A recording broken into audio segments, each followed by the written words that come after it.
On top of that po, meron silang nakukuwang performance-based incentive And na annual lang po, pero magkano? subject po sa approval pa din po ng GCG. I know, pero magkano yung performance? Variable po yung amount. Magkano yung average? I think yung last ko pong recall, baka a little above 1 million lang po. Oh, tangina. Ay, sorry. 1 million performance. A year po yun, sir. Kaya nga, performance lang ito, pwera pa doon sa board meeting, attendance board meeting. So, 1 million. If we are No, annually. Para sa kanila tinatawag na performance rating na lahat naman sila nakakatanggap. ay depende po kung mamimit po namin yung Of requirements. course, mamimit yun dahil kayo lang eh. Meron po kasing required na makakuha kami ng at least 90% I-divide nyo nga yung 1 ng million aming divided by performance 12. po. Ha? Subject to GCG Oh, approval kita mo, po siya. lumilitaw na 80,000 a month na pumupunta lang to tuwing may meeting. Eh kung once a month lang yung meeting, ang laking pera tinatanggap. Samantalang ito, nagpapakandak Cuba, araw-araw, nandun sa Pagcor, umulan, uminit, bumagyo, nandun sila. Kaya nga, per meeting magkukumit meron pa sila. pa. Kaya nga, Meron pa. magkano per meeting? Iba. O ngayon, malalabas yung kabalastugan nyo dyan sa Pagcor. Mr. Chair, nakalagay naman na, nandun naman sa ano yun, talagang mag-absorb sila. Now, as to the one issue na mabliit daw yung sahod, well, Mr. Chair, Pagcor has been there for 40 years. Siyempre, through the years, tumataas yung benefits namin. Comparing them to essentially a startup. Siyempre, yung parang bata yan, gumagapang pala ngayon, Your Honor, yung kumpanya. Actually, that is what happened with the Entertainment City. Noong magbubukas ng Entertainment City, naglipatan yung mga taga-Pagcor. There was they did not take any mas malaking sahod. But they took the opportunity to be the pioneers of that operation. So, yun lang po. Yung sinasabi niyo po, Mr. Samson, na 20,000 ang kinikita niyo. Ano to? Plus tip? Sweldo? and Sir, tip? ano po, ano lang po yung hypothetical po, sir. Hindi niyo binibilang dito yung tip. Hindi po namin, kumbaga, Yung in-explain sweldo ko lang. lang po sa inyo yung difference. Hindi po yung exact figures kasi iba-iba po. Okay, yun, sige. sir. Alam ba, sa isang regular na casino employee, nagsisweldo ng 20,000? Bali, sir, ano po, ako po, kasi napag-iwanan po yung sahod ko eh. Ang basic salary ko po is 10,598.98. 10,500. 10,598.98 po. Ganun po kababa. Wala sa minimum yan. Yes, sir. Yun At po. ang kinikita ng Pagcor, bilyones. Tapos, below minimum. Talo ka pa ng security guard. Yes, sir. Mas malaki pang sweldo ko sa kasambahay ko. Yes, sir. At driver ko.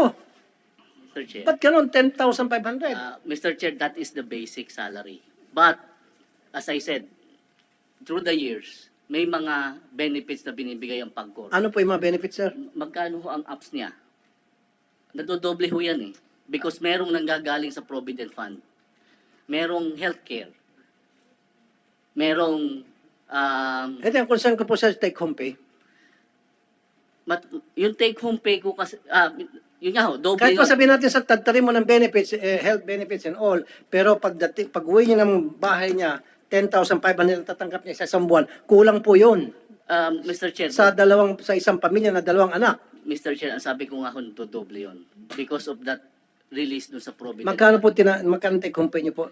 Sir, una po muna. Magkano po yung regular? Ano po yung magsasabi kasi matagal na po ako sa Pagcor since 1986. Ang basic salary ko is 15,500. Mayroon din akong allowance lang.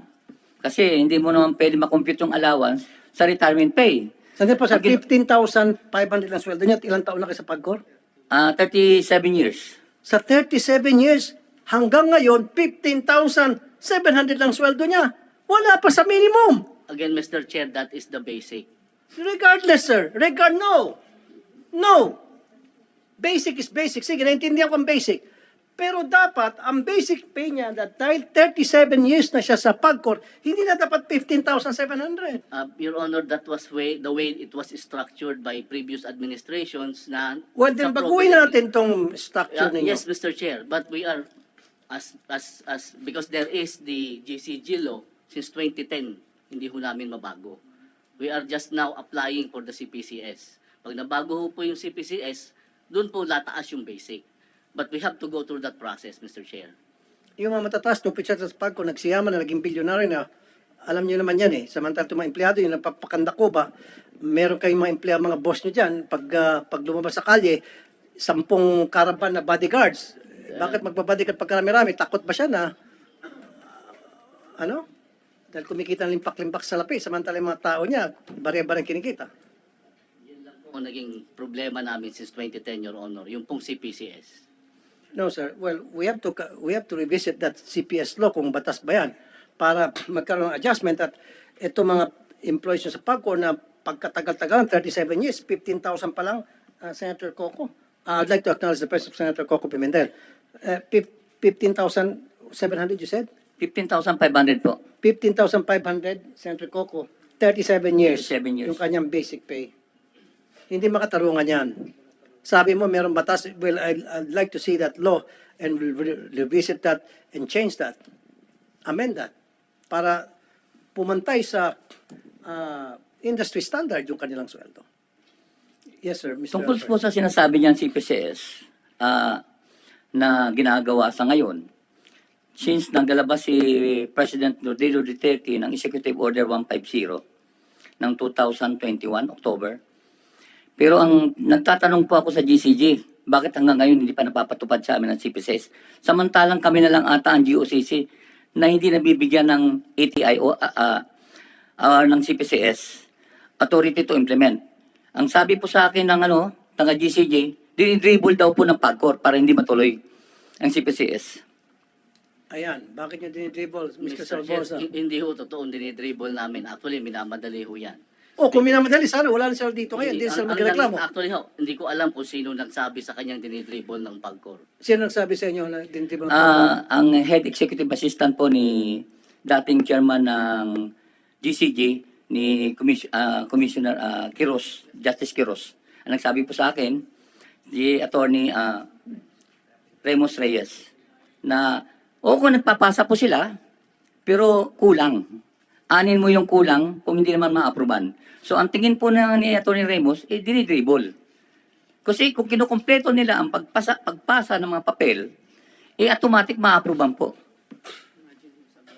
Attorney Salvosa. Your Honor, please, I think that if that is the perception of the person, it's not reflective of the position of the agency.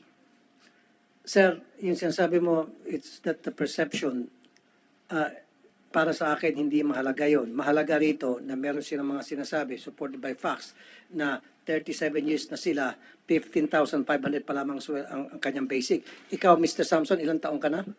Sa PAGCOR? Sir, by April 16 po, I will turn 12 years na po sa organization. Ito naman, 12 years na ang basic salary niya, 10,500 pesos. Mas malaki pang sweldo ng kasambahay ko. Actually nga ho, Mas malaki pang basic na sweldo ng kasambahay ko sa 10,500. Ito'y 12 years na sa inyo. At kumikita ang PAGCOR ng bilyones. actually ho, sir, yun nga po ang sinasabi ko. That is how the benefits package and the compensation package. Nasa batas ba yan? Hindi po, kasi before the GCG, Hindi nga, nasa batas ba yan?